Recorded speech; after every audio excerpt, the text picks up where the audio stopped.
रख हौसला वो मंजर भी आएगा, रख हौसला वो मंजर भी आएगा, प्यासे के पास चलकर समंदर भी आएगा। थक कर मत बैठ जाइयो रे मंजिल के मुसाफिर, मंजिल भी मिलेगी और मिलने का मज़ा भी आएगा। मंजिल भी मिलेगी और मिलने का मज़ा भी आएगा। नदी की इस धार से ठंडी हवा आती तो है, नाव जर्जर ही सही लहरों से टकराती तो है। कहीं से एक बूंद तेल ढूंढ लाओ है दोस्तों, इस दीपक में तेल से भीगी हुई बाती तो है, इस दीपक में तेल से भीगी हुई बाती तो है।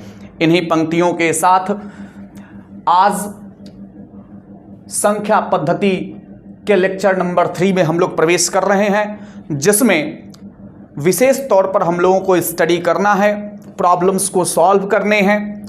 सीसैट बेस्ड जो प्रॉब्लम्स हैं, यानी कि सिविल सर्विसेज एप्टीट्यूड टेस्ट में जो प्रॉब्लम्स इकाई के अंक से पूछे जा रहे हैं, उन प्रश्नों को हमें देखना है और किस प्रकार से अन्य प्रतियोगी परीक्षाओं से यह भिन्न है, इसे भी हम लोग आज स्टडी करेंगे।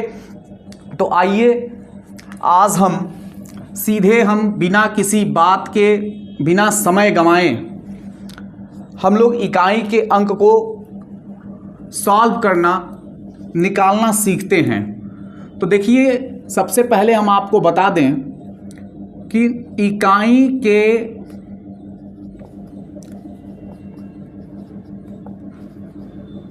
अंक का निर्धारण, यानी कि हम लोग यूनिट डिजिट फाइंड करेंगे और कितने प्रकार के प्रश्न आते हैं यूनिट डिजिट पर। तो सबसे पहले तो हम लोग जो बात करेंगे गुणनफल पर आधारित प्रश्न। गुणनफल पर आधारित प्रश्न, कैसे कैसे प्रश्न गुणनफल पर आधारित होते हैं, गुणनफल पर आधारित किस प्रकार के प्रश्न इकाई के अंक से पूछे जाते हैं। आइए उन सभी प्रश्नों पर हम लोग चर्चा करते हैं। तो जो सबसे पहला प्रश्न होगा, जैसे आपको एक प्रश्न दे दिया कि 5623 इंटू 625 इंटू 1261 इंटू 4238। अब चूंकि इसका गुणनफल निकालेंगे, इसका प्रोडक्ट फाइंड आउट करेंगे, तो बहुत ज़्यादा समय लगेगा और आपके पास समय बहुत कम है। तो आप क्या करेंगे, चूंकि हमको सिर्फ और सिर्फ इकाई के अंक से मतलब है, तो हम सबके इकाई के अंक को बेहिचक लिख लेते हैं। 3 into 5 into 1 into 8 is equal to होगा 3 इंटू 5 हो जाएगा 15, यानी ये हो गया 15 इंटू 8 और ये हो जाएगा 8 इंटू 5 इक्वल टू 40, यानी इकाई का अंक हो जाएगा। इसमें यूनिट डिजिट यानी इकाई का जो अंक होगा वो हो जाएगा 0। अब इस प्रकार के प्रश्न आप आसानी से हल कर सकते हैं। ऐसे प्रश्न अगर दिखाई दे, केवल इकाई के अंकों का उठा करके आपस में मल्टीप्लाई करा दीजिए। आप ऐसे भी कर सकते हैं, 3 इंटू 5 पूरा मल्टीप्लाई कराने की कोई ज़रूरत भी नहीं है। 3 इंटू 5 करेंगे क्या आएगा, 15 आएगा। फिर 15 इंटू 1 करेंगे, फिर 15 इंटू 1 से 5 इंटू 1 करेंगे 5 आएगा। फिर 5 में 8 से करेंगे, फिर यहाँ 5 आ जाएगा।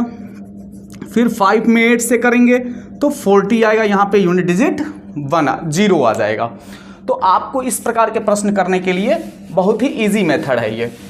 अब चलिए हम लोग देखते हैं थोड़ा सा दूसरे टाइप के प्रश्न को। जैसे मान लीजिए कुछ इस प्रकार से भी प्रश्न पूछ देता है, 1 into 2 into 3 into 4 into 5 into 6 into 7 into 8 into 9 and so on.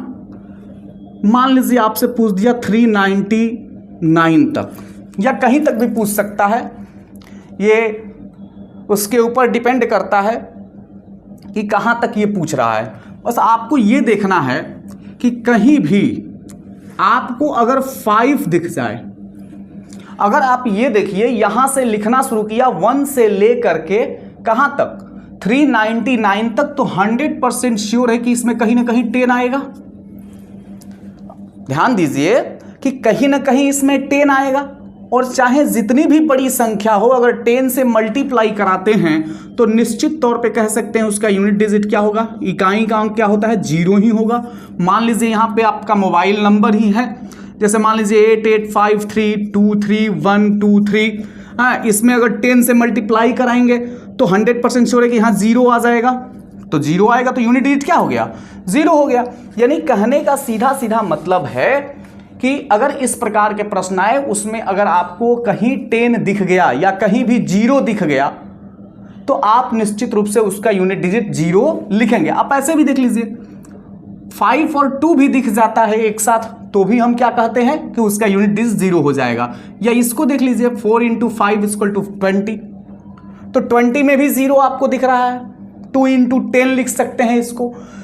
अगर इसको हल करना चाहते हैं तो देखिए 1 × 2 = 2 हो जाएगा, फिर इसमें 2 × 3 करेंगे 6 हो जाएगा, 6 × 4 करेंगे 24 हो जाएगा। हमको केवल यूनिट डिजिट से मतलब है तो 24 यानी 4 × 5 करेंगे फिर 20 हो जाएगा।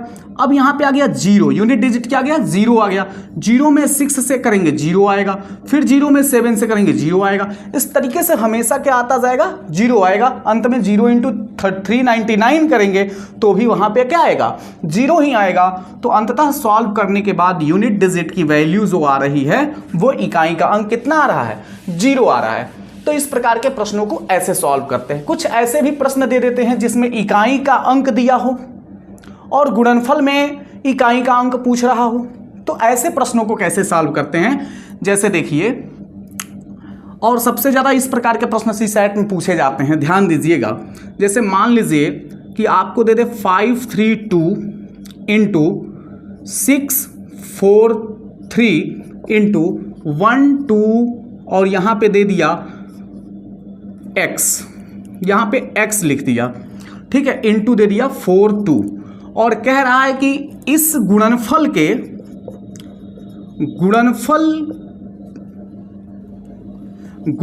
के इकाई का अंक यानी यूनिट डिजिट जो है वो है, ये इकाई का अंक इसका 9 है।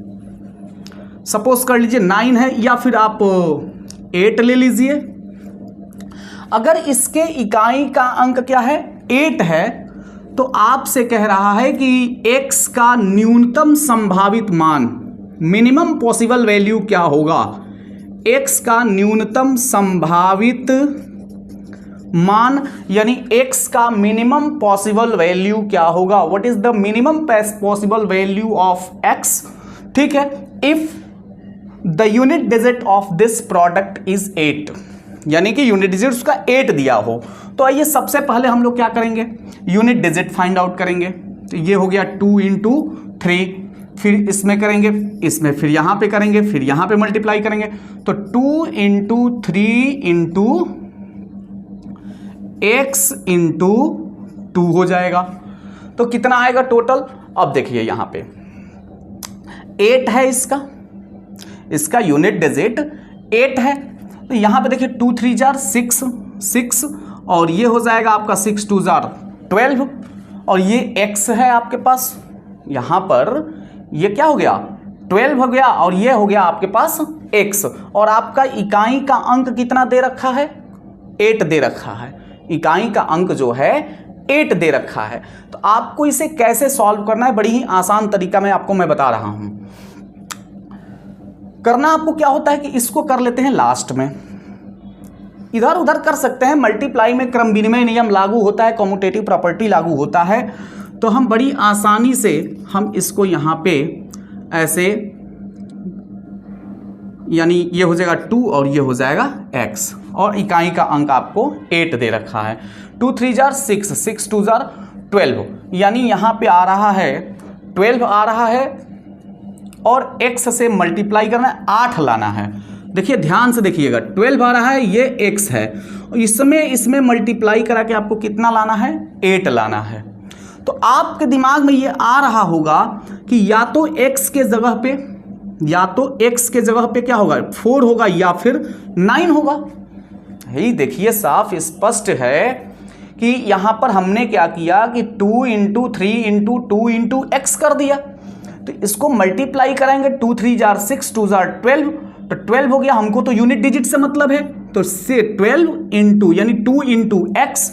अब यहां पर देखिए 2 में किस चीज से मल्टीप्लाई कराएंगे कि 8 आ जाएगा, तो 2 में 4 से करा सकते हैं या फिर 2 में 9 से करा सकते हैं, तो 2 4 जा 8 हो सकता है या 2 9 जा 18 हो सकता है, तो भी 8 आ सकता है। लेकिन आपसे पूछा गया है न्यूनतम संभावित मान पूछा है, तो न्यूनतम संभावित मान पूछा है, इसलिए यहां पर आंसर क्या होगा इसका, यूनिट डिजिट यानी x की वैल्यू क्या होगी यहाँ पे 4 होगा। आप करके देख लीजिए, यहाँ 4 रख के देखिए, देखिए 4 रख के, तो 2 3 जार 6 और यहाँ पे हो जाएगा 6 2 जार 12, यहाँ डायरेक्ट भी हो सकता है 6 2 जार 12 और 2 आया 2 4 जार 8। ठीक है, अब एक क्वेश्चन और लेते हैं, डायरेक्ट इसको करेंगे हम लोग। जैसे मान लीजिए आपको दे दिया 54 इंटू 33 और यहाँ पे दे दिया x इंटू 68 और आपसे पूछ दिया कि गुणनफल में इकाई का जो अंक है, गुणनफल में इकाई का अंक यानी यूनिट डिजिट जो है वो है आपका 6, वो आपका क्या है 6 है, या फिर आप 8 ही ले लीजिए। ठीक है, गुणनफल में इकाई का अंक क्या है 8 है और आपसे कह रहा है कि आप बताइए x का न्यूनतम संभावित मान, मिनिमम पॉसिबल वैल्यू आप बताइए, न्यूनतम संभावित मान और अधिकतम भी बताइए। चलिए दोनों बताइए। तो अधिकतम, आइए एक बात बताइए, यहां पे ये 4 में 8 से करेंगे तो कितना आएगा 32, आया कितना यूनिट डिजिट 2 आया, 32 आएगा, 32 का यूनिट डिजिट कितना आ गया 2 आ गया। तो यहां पर 2 में किस चीज से मल्टीप्लाई कराएंगे कि आपका क्या आ जाएगा 8 आ जाएगा, तो या तो 4 से कराएंगे या तो 9 से कराएंगे तभी तो 8 आएगा।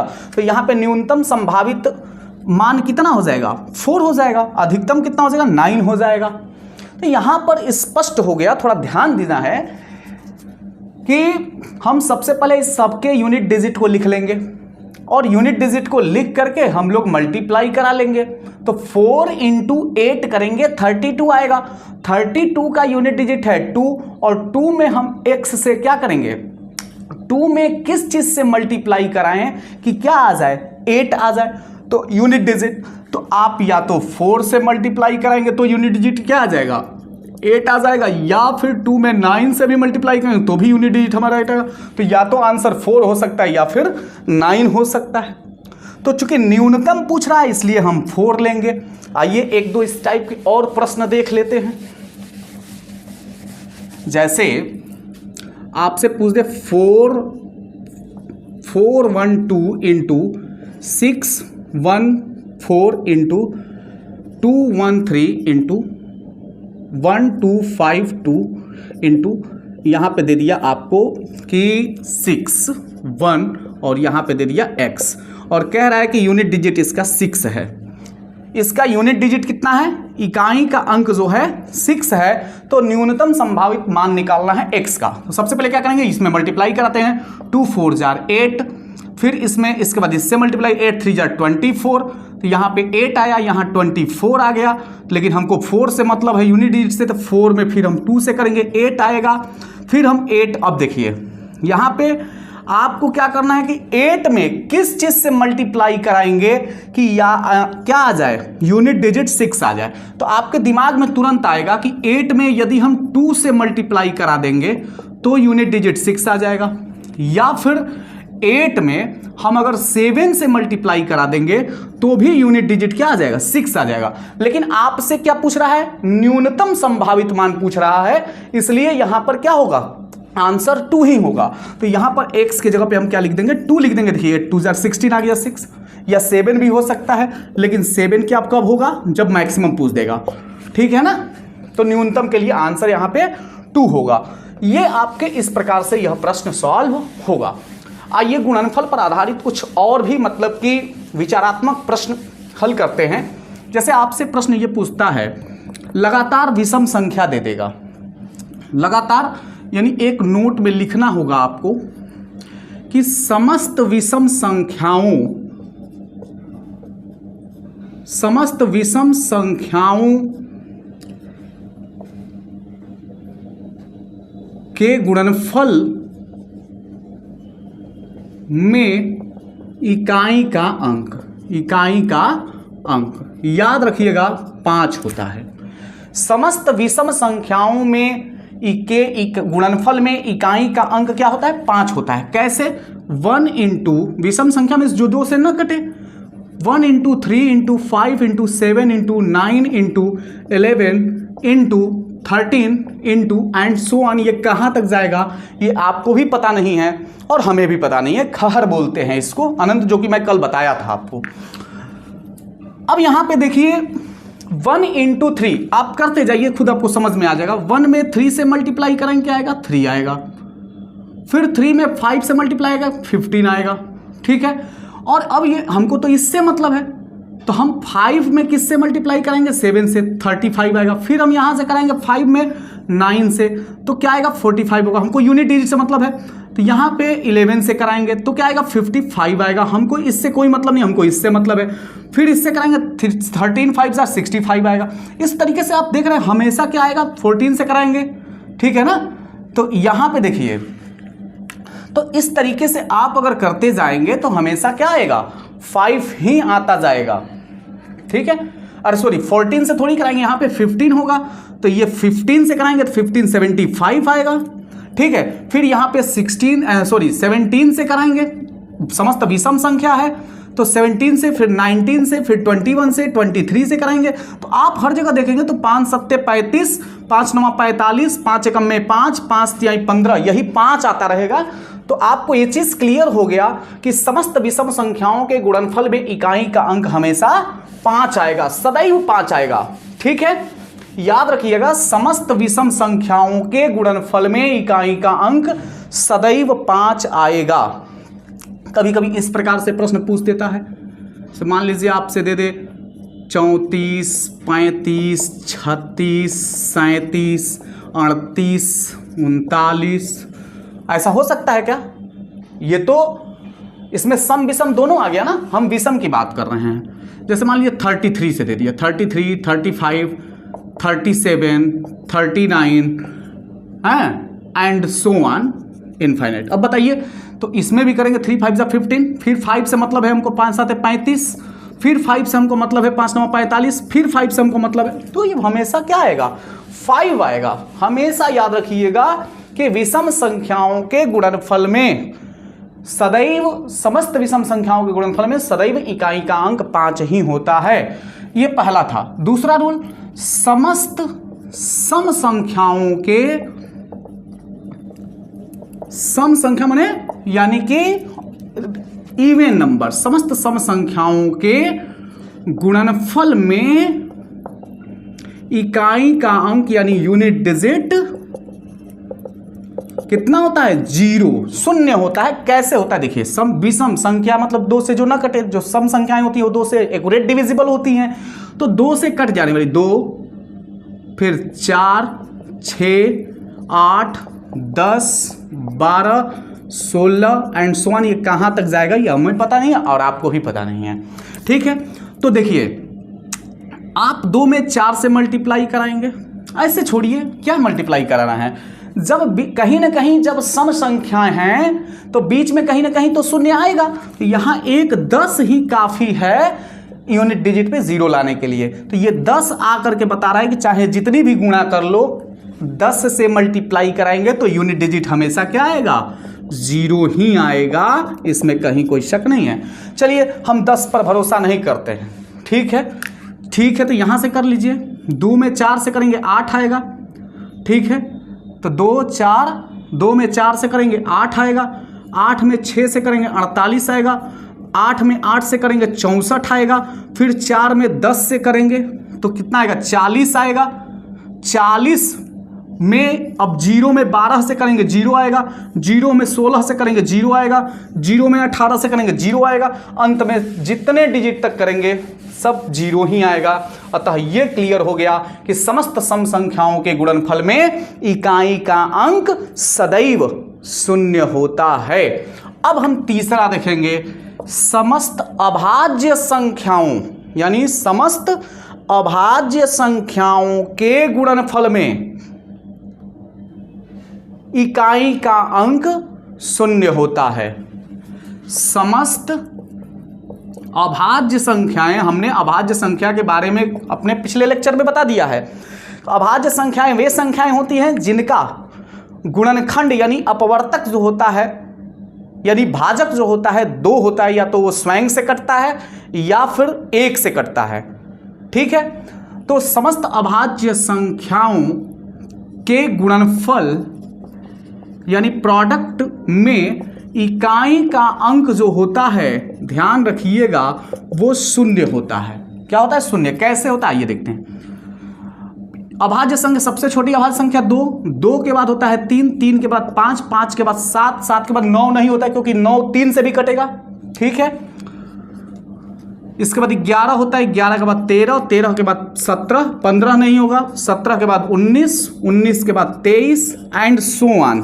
ठीक है, अब आ जाइए, थोड़ा मिलाते हैं हम लोग। वैसे भी देख लीजिए, 2 में 3 से करेंगे 15 आएगा। ठीक है, 2 में 3 से करेंगे 15 आएगा। इसके बाद 5 में 5 से करेंगे 25 आएगा। 2 में, सॉरी, एक मिनट, गलत अभी कह रहे हैं शून्य आएगा और यहाँ पे हम जल्दीबाजी में 15 लिख रहे हैं। 2 में 3 से करेंगे, 2 में 3 से मल्टीप्लाई करेंगे तो यहाँ पर क्या आएगा? 6 आएगा, और 6 में 5 से मल्टीप्लाई कराएंगे 30 आएगा। ठीक है, क्लियर ना? 2 में 3 से मल्टीप्लाई कराएंगे 6 आएगा, 6 में 5 से मल्टीप्लाई कराएंगे 30 आएगा। 30 का हमसे किससे मतलब है? यूनिट डिजिट से। इसमें फिर 0 में 7 से कराएंगे तो 0 आएगा, फिर 0 में 11 से कराएंगे 0 आएगा, 0 में 13 से कराएंगे 0 आएगा। अब ये हमेशा 0 आता रहेगा। अतः स्पष्ट है कि समस्त अभाज्य संख्याओं के गुणनफल में इकाई का अंक क्या होता है? शून्य होता है। समस्त अभाज्य संख्याओं के गुणनफल में इकाई का अंक शून्य होता है। एक और नियम हम बता दे रहे हैं आपको कि समस्त विषम अभाज्य संख्याओं, देखिए ध्यान दीजिएगा शब्द पे, यानी ऑल ऑड प्राइम नंबर्स, यानी कि समस्त विषम संख्याओं के गुणनफल, समस्त विषम संख्याओं के गुणनफल में इकाई का अंक क्या होगा? आप भी बता सकते हैं, 5 होगा। कैसे होगा? अच्छा देखिए, अगर हम विषम संख्याओं को लिखे तो यही ना लिखेंगे, 2 × 3 × 5 × 7 × 9 × 11 × 13 × 17 × 19 एंड सो ऑन इनफाइनाइट। आप एक चीज देखिए, इसमें जितनी भी विषम संख्याएं हैं केवल एक 2 को छोड़ दिया जाए, 2 सबसे छोटी सम अभाज्य संख्या होती है, और आपको बता दें कि केवल 2 को छोड़ दिया जाए, केवल 2 को क्या कर दिया जाए? छोड़ दिया जाए, तो जितनी भी ये संख्याएं आपको दिखेंगी अभाज्य संख्याएं, वो सभी के सभी विषम अभाज्य संख्याएं ऑड होती हैं। तो हम यहां से 2 को जैसे ही हटा देंगे तो ये देखिए समस्त विषम अभाज्य संख्या बन गया कि नहीं बन गया? ये अब विषम अभाज्य संख्या बन गया। अब इसमें क्या करेंगे? जिससे देखिए 3 में 5 से मल्टीप्लाई करेंगे तो 15 होगा, 5 में 7 से मल्टीप्लाइंगे 35 होगा, फिर इससे हमको मतलब यूनिट डिजिट से 45 होगा। हमको इससे कोई मतलब नहीं है, हमको यूनिट डिजिट से मतलब है। 5 में 11 से करेंगे 55 होगा, हमको इससे ये हमको 1365, हमको यूनिट डिजिट से मतलब है। इस तरीके से क्या आएगा? हमेशा आपका क्या आएगा? इकाई का अंक 5 आएगा। तो हमने आपको जो नियम बताया 4 कि समस्त विषम संख्याओं के गुणनफल में इकाई का अंक 5 आता है। कैसे आता है मैं ये भी बता दिया। समस्त सम संख्याओं के गुणनफल में इकाई का अंक 0 आता है। कैसे आता है ये भी मैंने बताया। समस्त अभाज्य संख्या के गुणनफल में इकाई का अंक 0 आता है। समस्त विषम संख्याओं के गुणनफल में इकाई का अंक क्या आता है? 5 आता है, 5 आता है।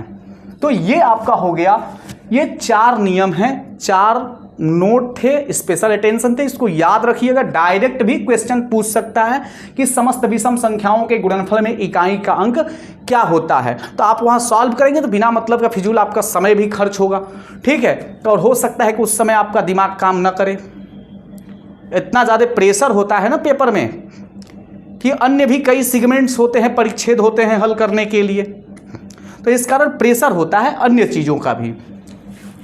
तो ये चीज़ें सीधे आप याद रखिएगा। इसके बाद हम अन्य और अब हम लोग जो अध्ययन करेंगे वो घात पर आधारित प्रश्न अध्ययन करेंगे, ठीक है। तो घात पर आधारित प्रश्नों को किस प्रकार से हम सॉल्व करते हैं जरा उसको भी हम लोग देख लेते हैं। अब ये गुणनफल पर आधारित प्रश्न चाहे कोई भी एग्जाम हो, मैं यह निश्चित रूप से कह सकता हूं कि अब आपको मैथमेटिक्स में इकाई के अंक अगर गुणनफल पर आधारित आता है तो आप कभी फंसेंगे नहीं। अब देखेंगे हम कि घात पर आधारित प्रश्न यानी इकाई के अंक का निर्धारण हम घात पर आधारित प्रश्नों में करेंगे, यानी किस प्रकार के प्रश्न सीसेट में पूछे जाते हैं घात पर आधारित। तो आइए जरा सा उसके सेगमेंट को हम समझते हैं। घात पर आधारित दूसरा सेगमेंट है घात पर आधारित प्रश्न। तो घात पर आधारित प्रश्न को बताने से पहले 2-3 नियम हम लिखते हैं, उसको ध्यान में रखिएगा। पहला कि जो भी अंक होते हैं प्रत्येक 4 बार के बाद उसका यूनिट डिजिट रिपीट होता है, यानी कितने बार के बाद 4 बार के बाद वही अंक क्या होता है इकाई के अंक के रूप में आता है।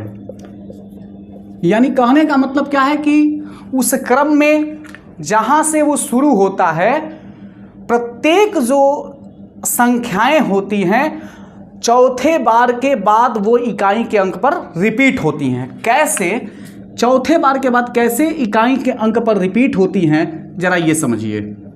2 का पावर अगर हम लिख देते हैं 16 अगर लिखते हैं तो 2 into 2 into 2 into 2 into 2 into 2 into 2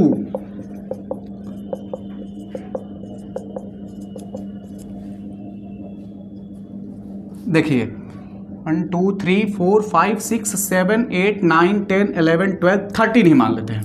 चलिए बहुत ज़्यादा हो जाएगा। अब चलिए हमने क्या बोला, हमारी बात को आपने ध्यान दिया कि जहां से शुरू होती है, यानी शुरू क्या है कहां से है, ये 2 से है। तो 4 बार के बाद देखेंगे तो निश्चित रूप से जो गुणनफल में आएगा, गुणनफल होगा उसका इकाई का अंक 2 ही होगा। देखिए कैसे 2 में 2 से मल्टीप्लाई करेंगे 4, 2 में 2 से मल्टीप्लाई 4, 4 में 2 से 8, 8 में 2 से 16, 16 में 2 से 32।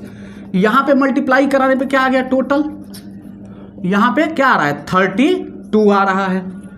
फिर देखिए 2 2 32 दुना का 64, 64 दुना 128, 128 दुना 256, 256 दुना 512। यहां पे क्या आ रहा है 512 आ रहा है।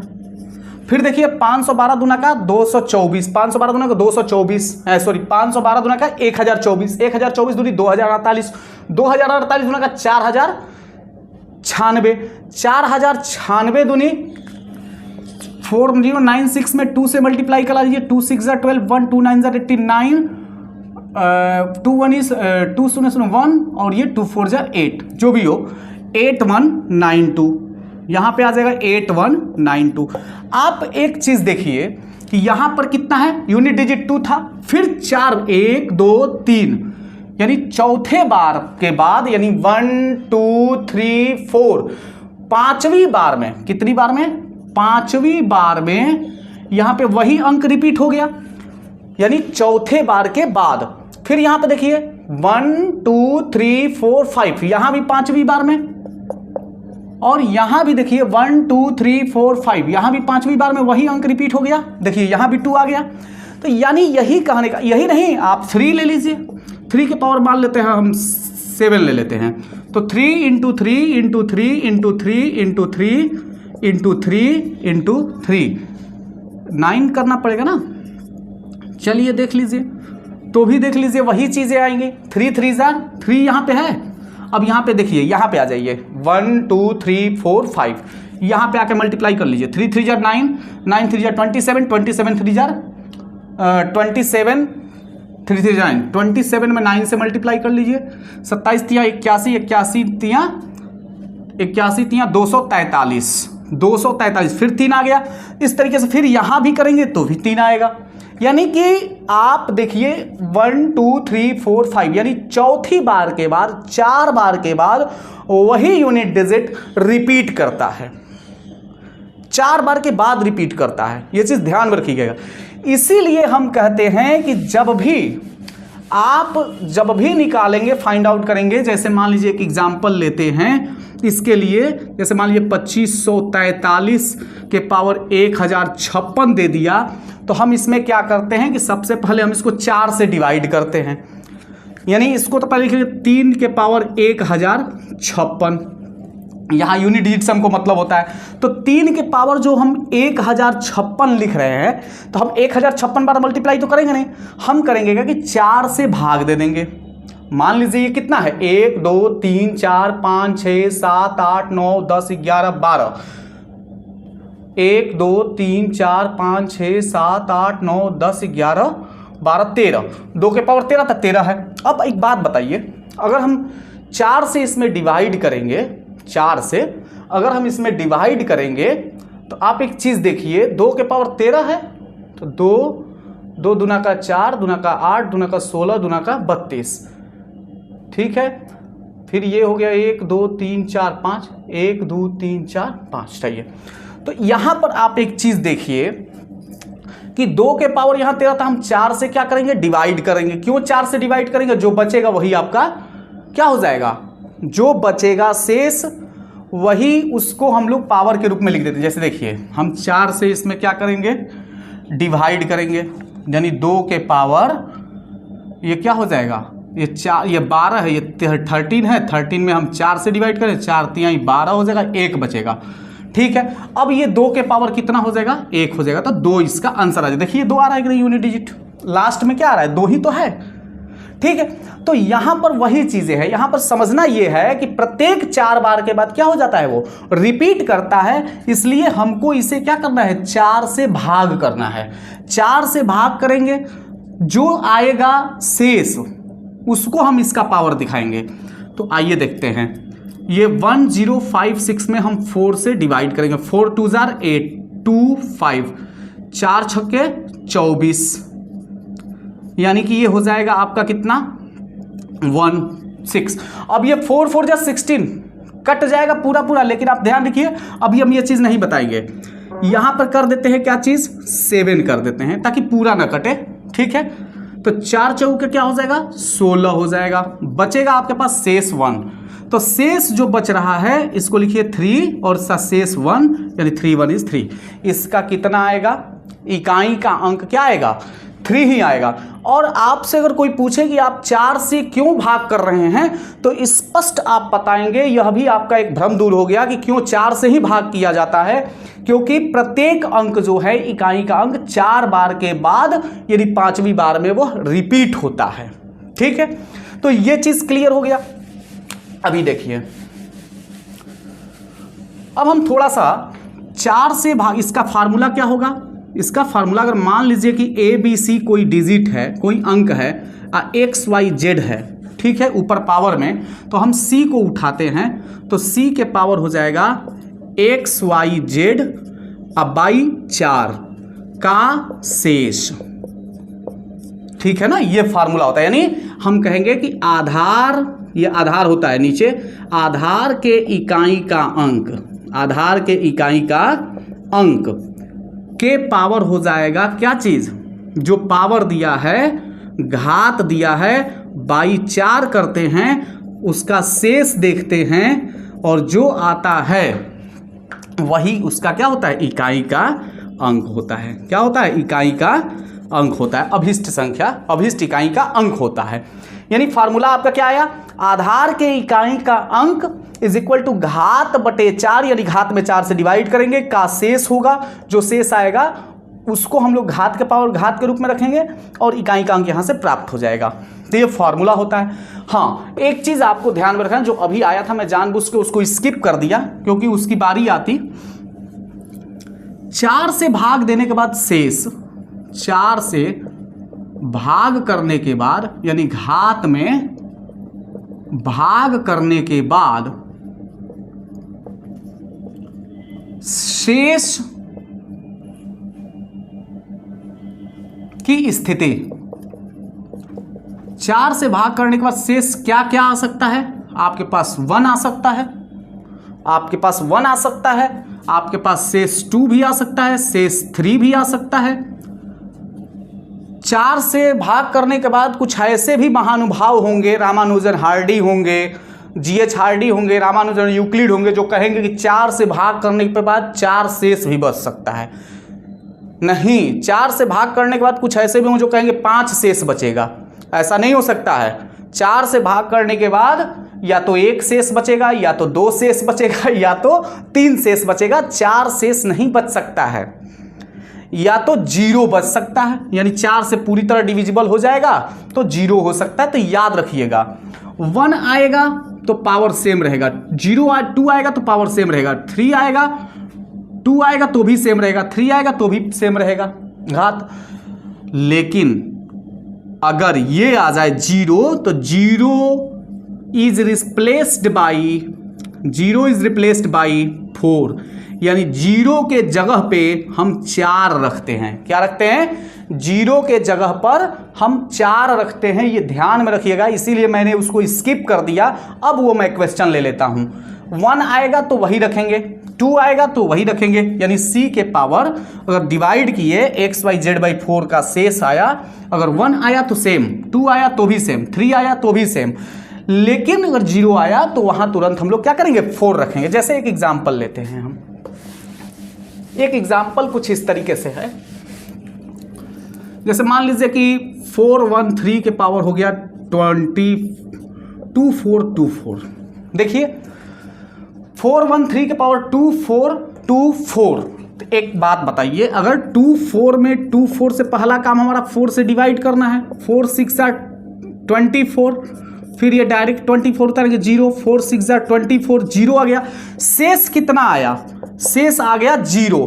तो शेष आ गया 0, तो क्या हम यहाँ पे 3 का पावर 0 लिखेंगे? नहीं, यहाँ 3 का पावर अगर 0 कर देंगे तो इसका मतलब सब कुछ उल्टा हो जाएगा। किसी भी संख्या का पावर 0 = 1 होता है।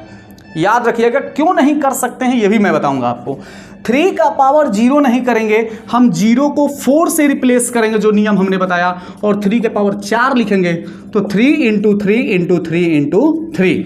4 बार के बाद तो जानते ही हैं, यहाँ 5वीं बार में रिपीट होता है। तो ये देखिए 3 × 3 9, 9 3 27, 27 3 81, यानी 1 होगा इसका। ठीक है, हर स्थितियों में सही नहीं आएगा। यहाँ भी 3 के पावर 0 1 आ रहा था, लेकिन घबराइएगा मत आप लोगों। ये 81 यानी 1 इसका क्या आएगा? यूनिट डिजिट आएगा। ठीक है, ध्यान रखिएगा। ये हो गया आपका। हाँ, अब कुछ ऐसी भी संख्याएं होती हैं जो कहती हैं कि हम 4 बार के बाद रिपीट नहीं होंगे। उस पर हम चर्चा थोड़ी देर बात करते हैं। पहले हम इस पर चर्चा कर लेते हैं कि आखिर 0 को हमने 4 से क्यों रिप्लेस कर लिया।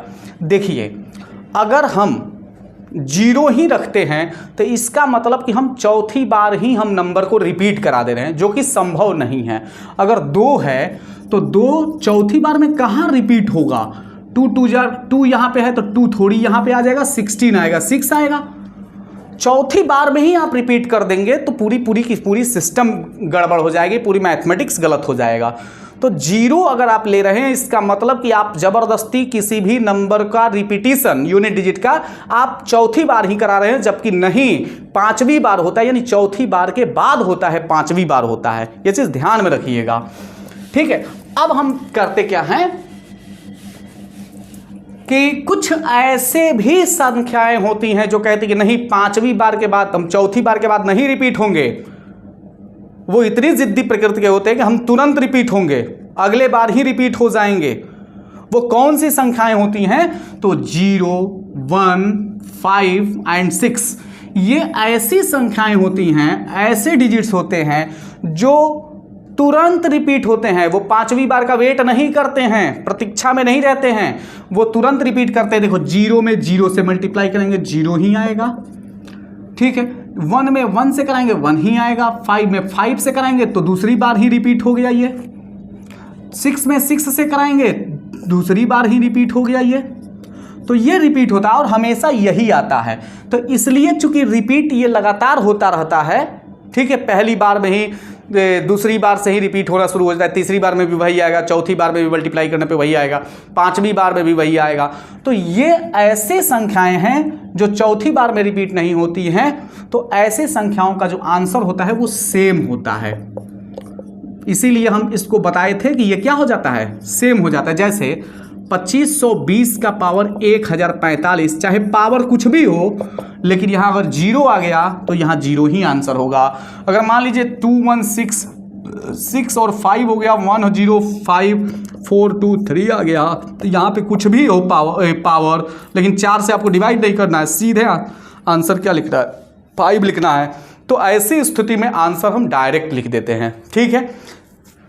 तो ये तो हुआ घात पर आधारित प्रश्न। और भी घात पर आधारित प्रश्न हैं, लेकिन हम घात पर आधारित प्रश्न अपने फैक्टोरियल पर आधारित कुछ प्रश्न जो कि काफ़ी इंपॉर्टेंट है।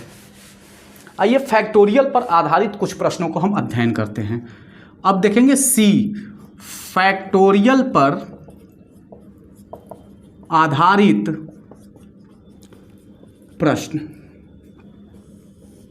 जरा समझिएगा फैक्टोरियल पर आधारित प्रश्न कैसे सॉल्व करते हैं, फैक्टोरियल होता क्या है। जैसे 0 का फैक्टोरियल करेंगे 1 आएगा, अगर इसको ऐसे भी लिख सकते हैं 0 1 आएगा, ठीक है। फैक्टोरियल को दोनों तरीके से लिखते हैं, या 1 फैक्टोरियल 1 आएगा, 2 फैक्टोरियल तो 2 से उल्टा चलते हैं, ठीक है ना। फार्मूला एक लिख दे रहे हैं, फैक्टोरियल n = n, ठीक है ना, n-1 n-2 ऐसे चलता जाता है, ठीक है ना, 1 1 माइनस करते जाते हैं, ठीक है। 2 × 1 हो जाएगा, ठीक है। 3 फैक्टोरियल 3 × 2 × 1 हो जाएगा। 4 फैक्टोरियल 4 × 3 × 2 × 1 हो जाएगा। ये 2 होगा, ये 6 होगा, ये 24 होगा। 5 फैक्टोरियल करेंगे तो 5 × 4 × 3 × 2 × 1 हो जाएगा, यानी 120 हो जाएगा। 6 फैक्टोरियल करेंगे, 6 × 5 फैक्टोरियल भी लिख सकते हैं, कोई दिक्कत नहीं है, यानी ये हो जाएगा 6 × 5 12×72 720 हो जाएगा। रहने देते हैं अब। तो ये फैक्टोरियल पर आधारित प्रश्नों को कैसे सॉल्व करते हैं, पहले तो एक नियम लिख लीजिए कि अगर हम 4 तक देखें, यहां तक केवल देखिए, इसके नीचे देखिएगा, इसके नीचे क्या आ जा रहा है, 5 आ जा रहा है, इसके नीचे क्या आ रहा है, 5 आ रहा है। अब आप ये बताइए कि 5 अगर आ गया, 5 में 4 से मल्टीप्लाई करेंगे क्या आएगा, 20 आएगा। तो आपको जैसे ही 5 दिख गया, सीधी सी बात है, फैक्टोरियल में, यानी फैक्टोरियल 5 या 5 से आगे, 5 से आगे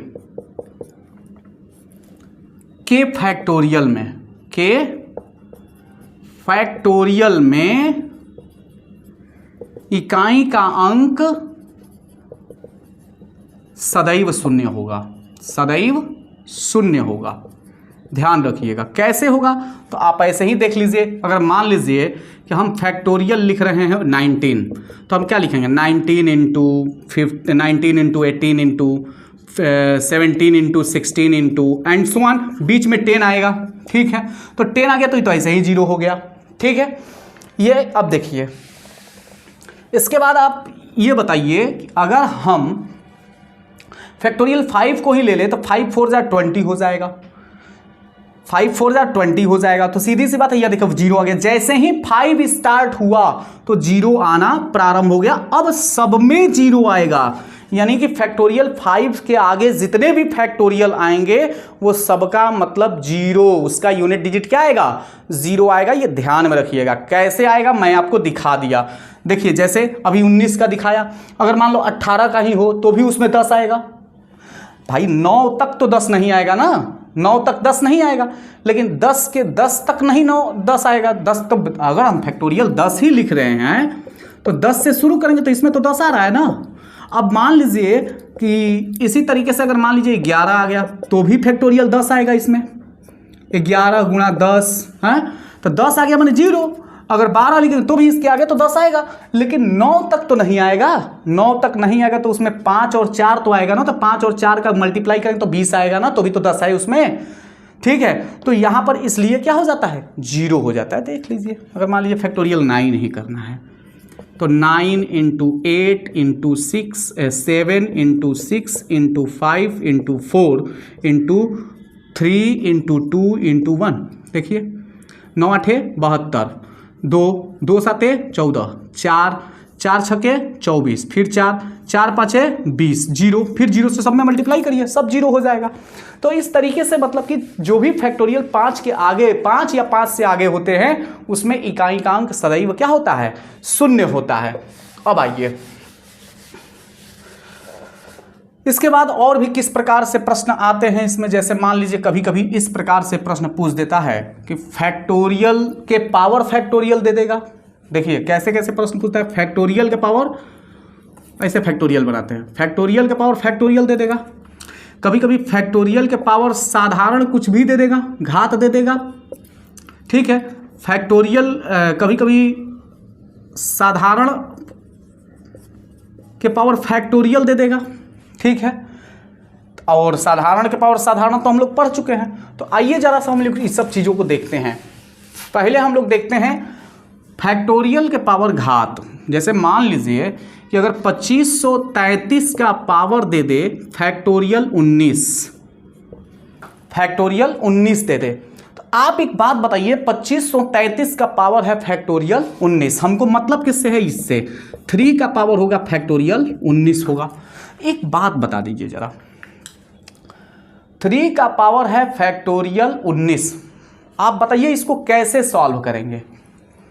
फैक्टोरियल 19 है।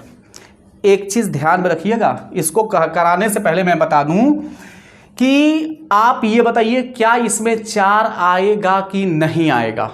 सोचिए जरा, दिमाग लगाइए, फैक्टोरियल 19 में कहीं 4 आएगा कि नहीं आएगा। देखिए फैक्टोरियल 4 या 4 से आगे, 4 या 4 भी आएगा तो उसमें होगा, या 4 से आगे 4 उपस्थित होने के कारण, 4 उपस्थित होने के कारण 4 या 4 से आगे वाले फैक्टोरियल में, आगे वाले फैक्टोरियल में, ठीक है, फैक्टोरियल में 4 उपस्थित होने के कारण 4 से वह विभाज्य होगा, 4 से डिविजिबल होगा, विभाज्य होगा। तो सीधी सी बात है फैक्टोरियल 19 यहाँ पे क्या है, फैक्टोरियल 19 जो है वो 4 से क्या है, 4 से पूर्णतः विभाजित है, पूर्णतः विभाजित है। जब 4 से यह पूर्णतः विभाजित है यानी शेष कितना आएगा, 0 आएगा।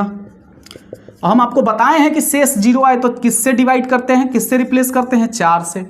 तो 19 को जब हम 19 फैक्टोरियल को 4 से डिवाइड करेंगे, फैक्टोरियल 19 को जब हम फैक्टोरियल 19 को 4 से डिवाइड करेंगे तो शेष क्या आएगा, शेषफल 0 आएगा। तो इसको हम 4 से रिप्लेस करेंगे तो 3 के पावर क्या लिखेंगे, 4 लिखेंगे। तो 3 तरीके 9 3 27 3 81 1 आएगा यूनिट डिजिट। एक और ले लेते हैं, जैसे मान लीजिए कि 4 3 2 1 6 5 और 8। चलिए यहाँ पे लिख देते हैं 197 फैक्टोरियल लिखते हैं। अच्छा बताइए 197 में 4 आएगा कि नहीं आएगा। जब हम 197 लिखेंगे, 196 196 195 इंटू करते जाएंगे, 4 आएगा कहीं ना कहीं। जब 4 आएगा इसका मतलब 4 से वो डिविजिबल है, तब 4 से डिविजिबल है तो शेष कितना आएगा, 0। तो जब शेषफल 0 आएगा तो हमको बताए हैं कि 0 को किससे रिप्लेस करते हैं, 4 से। तो 4 से रिप्लेस करेंगे तो 8 के पावर क्या होगा, 4 हो जाएगा। तो 8 गुणे 8 गुणा 8 गुणा 8 गुणा 8 यानी 8 8 64, 4 8 32, 2 8 16, 6 आएगा इसका। तो ऐसे करिए, ठीक है, इस प्रकार की ये क्वेश्चन। इसके बाद फैक्टोरियल कभी कभी ऐसे पूछ देगा आपसे, हो सकता है कि 2533 डिस्टर्ब करने के लिए पावर फैक्टोरियल 3 पूछ दे, तब क्या करेंगे? ये तो फैक्टोरियल 4 से नियम लागू होगा। तो सीधी सी बात है, फैक्टोरियल 3 का मान लिख लीजिए 2533 के पावर 3 गुणा 2 गुणा 1 माने 3 दूना का 6, इसमें 4 से डिवाइड कर लीजिए, यानी 3 के पावर 6 हो जाएगा। 4 से डिवाइड कर लेंगे तो 2 शेष आएगा, ठीक है, 2 ही तो शेष आएगा ना। 6 में 4 से करेंगे तो 4 एकम में 4, 2 शेष आएगा, यानी 3 का पावर कितना होगा? 2 डायरेक्ट भी कर सकते थे, 3 दूना का 3 तरीका 9, ठीक है। ये ऐसे इस तरीके से होगा।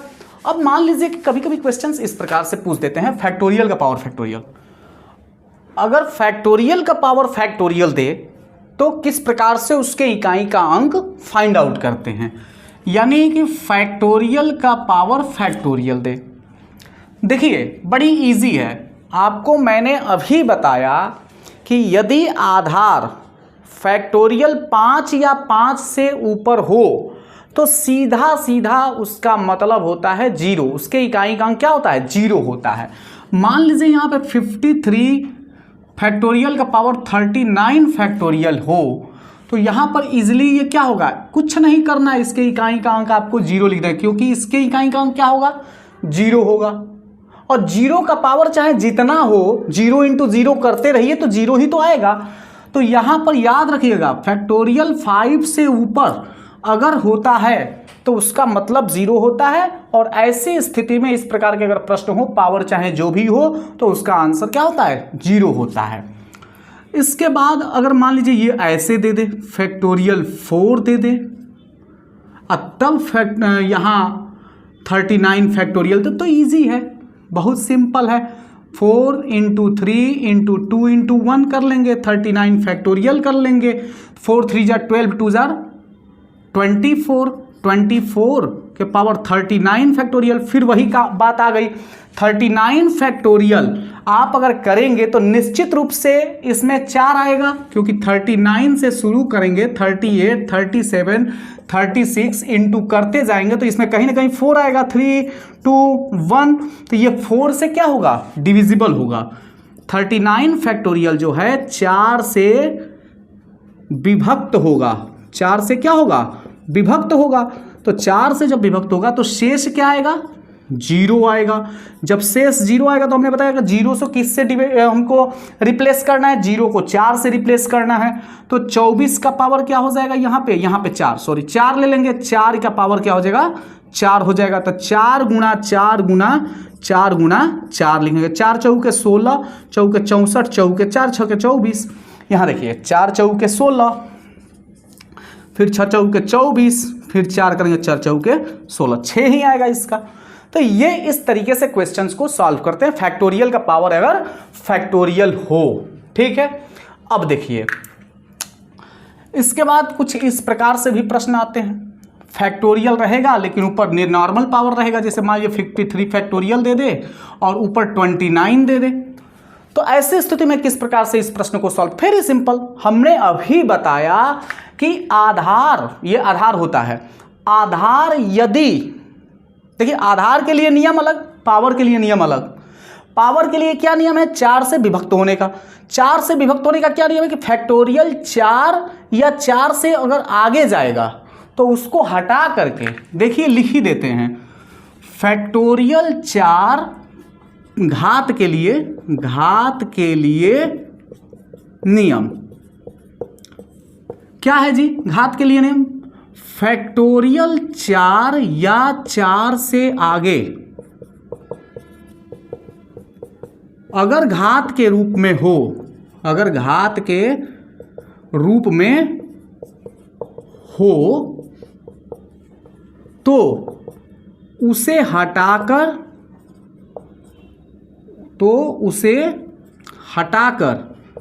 केवल 4 लिख दीजिए, केवल 4 लिख दीजिए, ये नियम हो जाएगा। क्यों लिख दीजिए? तो मैंने अभी बताया, क्योंकि अगर मान लीजिए कि 4 फैक्टोरियल ही है तो इसमें 4 आएगा, तो 4 आएगा तो 4 से ये डिविजिबल होगा, सीधी सी बात है। जब 4 से डिविजिबल होगा तो शेष 0 आएगा।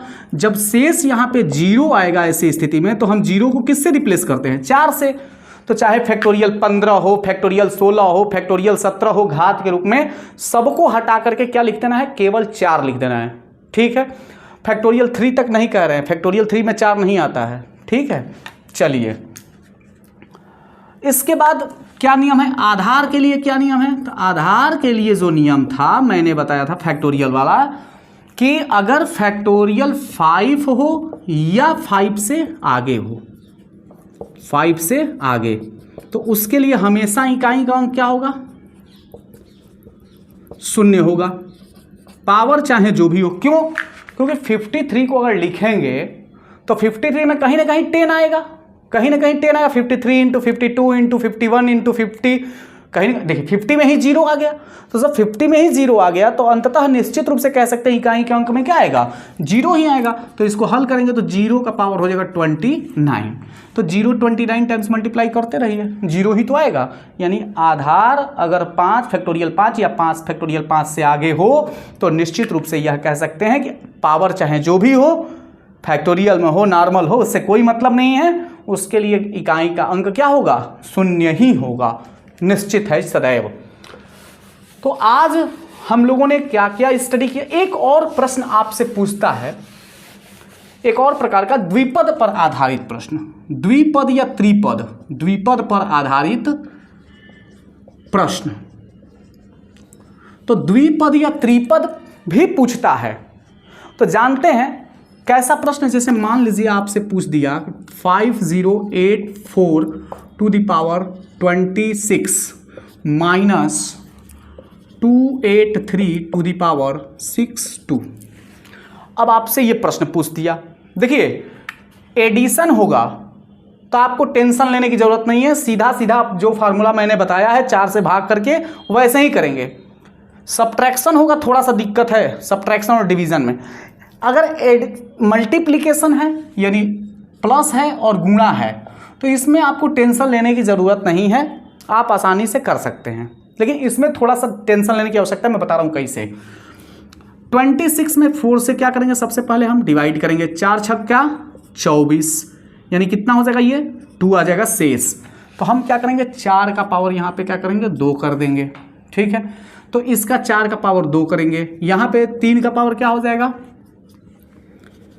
3, यहाँ पे 3 है, 62 में हम 4 से करेंगे, 4 दूना का 4 एकम में 4, 2 और 2, 4 छक्के 4 पच्चे 20, 2, यानी यहाँ पे हो जाएगा 3 का पावर 2 हो जाएगा। ठीक है, ये 3 ले लिया और 2 हो गया, यहाँ 4 का पावर 2 हो जाएगा। एक बात बताइए, यहाँ पे ये क्या हो जाएगा, इसका यूनिट डिजिट 6 होगा, इसका यूनिट डिजिट कितना होगा 9 होगा। अब आप क्या करेंगे, यहाँ पे निश्चित रूप से आप यहाँ पर दिमाग लगाएंगे, यहाँ पे करेंगे माइनस, तो माइनस करेंगे तो होगा नहीं, आंसर तो माइनस में आ जाएगा, आंसर तो माइनस में आ जाएगा। तो अब आप यहाँ पे आपका दिमाग काम करना बंद कर देगा, नहीं एकदम बिल्कुल आप इसको मानिए 16, अगर 6 है ये अधिक है, ये कम है इधर वाला, तो आप इसको मानिए 16। कैसे 16 मान लिए, जबरदस्ती नहीं, ये तो इकाई का अंक है ना बालक, इसके पहले भी तो इसमें अंक होंगे, इसके पहले भी तो इसमें अंक होंगे। तो अब देखिए, जैसे मान लीजिए कि अगर हम लिख रहे हैं यहाँ 6, ये हो गया आपका दूसरा वाला 9, जब आप इसको माइनस करेंगे तो निश्चित रूप से यहाँ कोई ना कोई डिजिट होगा, तो यहाँ पे हासिल लेंगे, कैरी करेंगे तो ये 16 हो जाएगा। तो 16 में से 9 हो गए 7, तो यहाँ पे क्या आ जाएगा, यूनिट डिजिट 7 आ जाएगा। यही अगर प्लस होता तो सीधे 6 9 15 5 आ जाता, गुणा होता 6 9 54 4 आ जाता। ठीक है, तो इस तरीके से प्रश्न भी पूछता है। एक और प्रश्न इसमें का हम लोग लेते हैं, जैसे मान लीजिए आपसे बहुत छोटा प्रश्न, 28 के पावर 27 माइनस 212 के पावर 15। चलिए 27 है, 28 यहाँ 8, ठीक है, यहाँ पे 2 है, 27 में 4 से क्या करेंगे डिवाइड करेंगे, 4 छक्के 24, 3 आया तो यहाँ पे 3 लिखेंगे, 8 का पावर कितना लिखेंगे, यहाँ पे 3 है। ठीक है, 8 का पावर कितना है, यहाँ पे 3 हो जाएगा, 4 छक्के 24 और ये बन गया 3, तो 8 का पावर 3, यहाँ 2 है। अब देखिए तो यहाँ 15 है, 4 तिहाई 12, यानी 2 का पावर क्या हो जाएगा 3 हो जाएगा यहाँ भी। ठीक है, यहाँ पे क्या आएगा, 8 गुणा 8 गुणा 8, 8 8 64, 4 8 32, 2 आएगा। यहाँ पे कितना आएगा? 2 आएगा। यहाँ पे कितना आएगा? 8 आएगा। फिर माइनस करने में आपको समस्या होगी। 2 में से 8 माइनस होगा नहीं, क्या करेंगे? इसके पहले भी तो गुरु अंक होगा, इसके पहले भी तो, ये तो इकाई का अंक है ना, तो अब इसको करिए माइनस। ये 2 हो गया, यहाँ पे 8 हो गया, तो ये माइनस करेंगे तो यहाँ पे एक कैरी यहाँ से लेंगे तो ये हो जाएगा 12, 12 में से 8 गए 4। तो हमेशा इसको आप इसमें 10 ऐड कर लेंगे, अगर ऐसी स्थिति होगी तो 12 में से 8 गए 4 आएगा। तो इस प्रकार से आपका इकाई का अंक खत्म हुआ। मैं आपको बता दूं कि अभी तक जो इकाई के अंक में हम लोगों ने स्टडी किया, पहला गुणनफल पर आधारित प्रश्न, जिसमें हमने आपको बताया कि सभी विषम संख्याओं के गुणनफल, अगर सभी विषम संख्याओं के गुणनफल सभी सम संख्याओं के गुणनफल का इकाई का अंक कैसे प्राप्त किया जाता है। उसके बाद सभी अभाज्य संख्याओं के कैसे गुणनफल का, सभी अभाज्य संख्याओं के गुणनफल का इकाई का अंक कैसे प्राप्त किया जाता है। सभी विषम अभाज्य संख्याओं के गुणनफल का कैसे प्राप्त किया जाता है। घातांक पर आधारित प्रश्नों को कैसे हल किया जाता है। उसके बाद हमने आपको यह भी बताया कि फैक्टोरियल अगर हो तो फैक्टोरियल पर आधारित इकाई के अंक को कैसे प्राप्त किया जाता है, भिन्न भिन्न प्रकार के विधियों के माध्यम से हमने आपको बताया। तो आज का यह लेक्चर समाप्त होता है और साथ ही हम आपको बता दें कि इकाई पर आधारित सभी प्रकार के प्रश्न जो यूपीएससी आईएएस के सीसैट में पूछता है, चाहे वो किसी भी एग्ज़ाम में प्रतियोगी परीक्षाओं में पूछे, चाहे सुपर टेट हो, चाहे वो कोई भी एग्ज़ाम हो, सब में आपका यही पूछेगा, इकाई के अंक से, और बाहर से कुछ नहीं पूछेगा, यह मेरी गारंटी है। धन्यवाद।